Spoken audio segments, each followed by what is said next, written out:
Coming up, MTV Movies talks all things Moon Knight with Oscar, Ethan and May. I appreciate your use of the word plonker. It became one of my favorites. I wanted to watch the movies and my boyfriend's like a nerd. I started with Carl Pilkington and then listening to a lot of Russell Brand.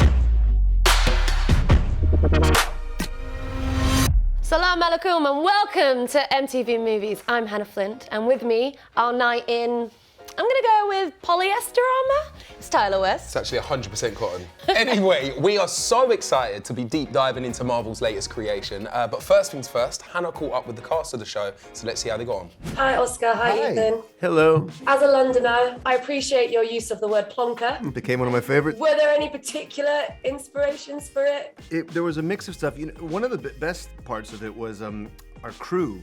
We had a lot of Londoners on our crew, and so often I could come over and be like, hey, how do you say this thing? Like, what would you say? What would you say right here? You know, there was that. But I started with, even though it's not his accent, his is a bit more northern, but Carl Pilkington, for me, is more like his vibe and his mode. And then listening to a lot of Russell Brand was helpful, you know, and yeah, it was kind of in there. Ethan, when Owen Wilson joined Loki, he got a PowerPoint presentation on the Marvel Cinematic Universe. Did Oscar give you that? He did not do a presentation. I have 4 kids. The oldest, which is 23. I've watched all these movies as they come out. I mean, you know, I've had a household that's been obsessed with them. We would watch them on Thanksgiving, and so I didn't need a PowerPoint presentation. So good to hear from Oscar and Ethan there. More from them in just a minute, and an interview with the wonderful May Calamawy. So, Marvel has expanded its universe with its 6-part series, Moon Knight, and here is the official synopsis. When a mild-mannered gift shop employee becomes plagued with blackouts and memories of another life, he discovers he shares a body with mercenary Mark Spector and must navigate these complex identities while thrust into a deadly mystery among the powerful gods of Egypt. How many times you practiced that in the mirror? 10. Sensational. So, right, let's talk about this then. One thing I really liked about it is that, you know, normally you get like an origin story when you introduce a brand new character. This doesn't do that. It starts kind of with Stephen, and he doesn't even know his backstory. No. That's literally him. He's just so confused, so innocent with it. And so as he's learning and discovering, so are we. Yeah, and also a great way of getting around like extreme violence. There are moments of pure brutality, and I think it actually really emphasizes how scary this series is. We're really in the horror phase of the MCU right now. I did get scared. I did lock the doors and go around and, you know, search the flat. But then also it's like really, it captures you with those like belly laugh moments of humor as well that come through. It's like it normalizes it, and yeah, it's just an easy watch. I have a sleeping disorder.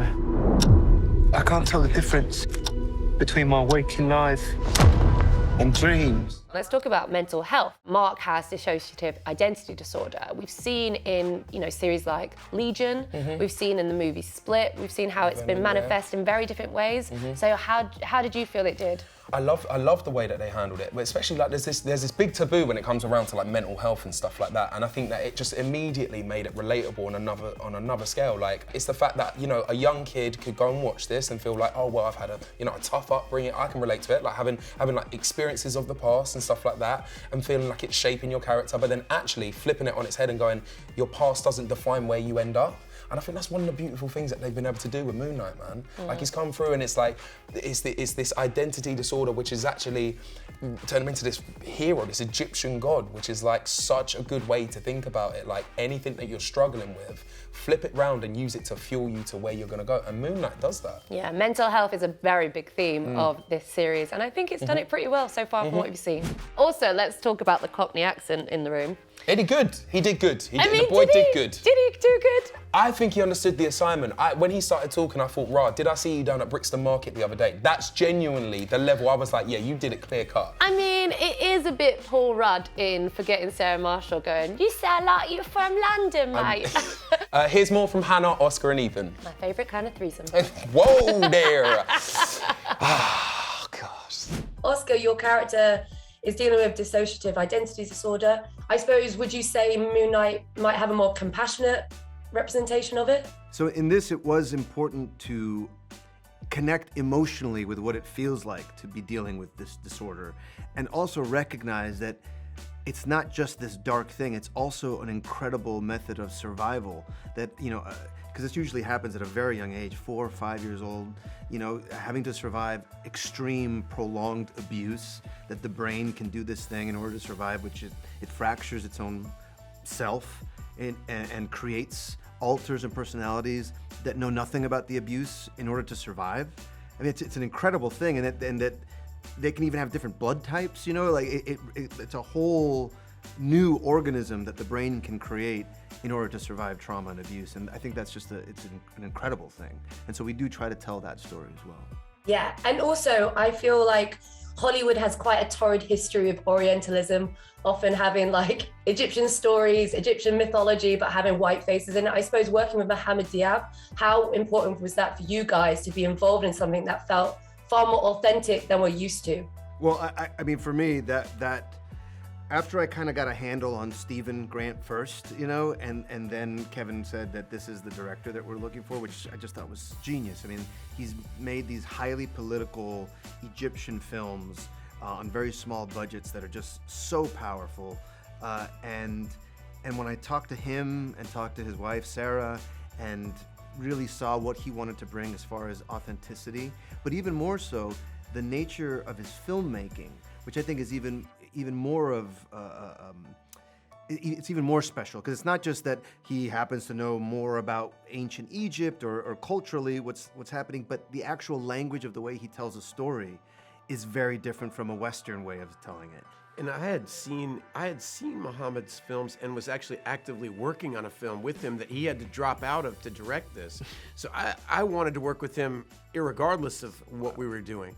So it really was meant to be in that way. And also, you're absolutely right, his sensitivity, his sensitivity to the nuance of human behavior, which he had to deal with in all of his personal films, he brought that to this and made a superhero movie personal. Right, more to come from May Calamawy shortly. I have to say it like that. My back goes funny and all sorts. I love it. I love it. So we have a star-studded lineup in this series.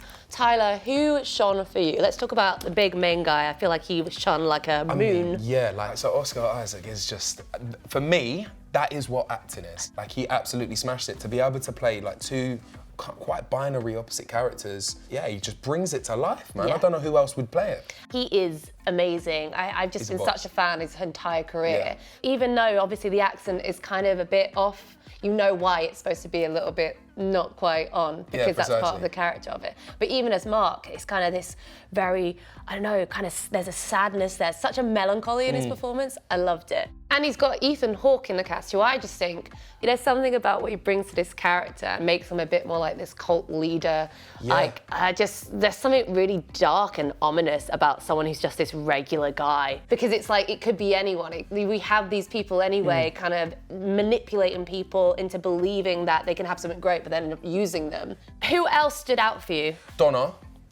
Lucy Thackeray. I thought, like, to make me go from being so scared to like creasing up belly laughing, love it, Donna.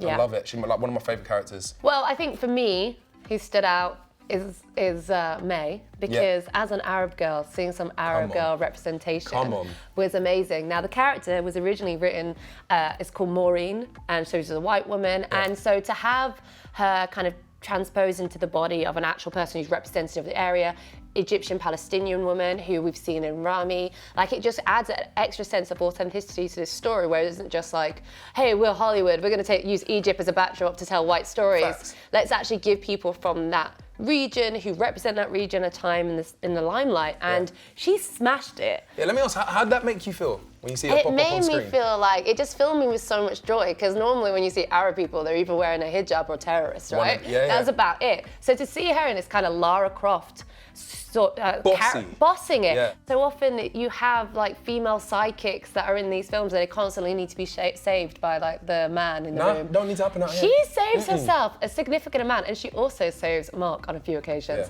Loved it. I believed it. I think she's a great actress. I hope she has longevity in the MCU, because I think she could go big places. Here's what happened when Hanna caught up with May.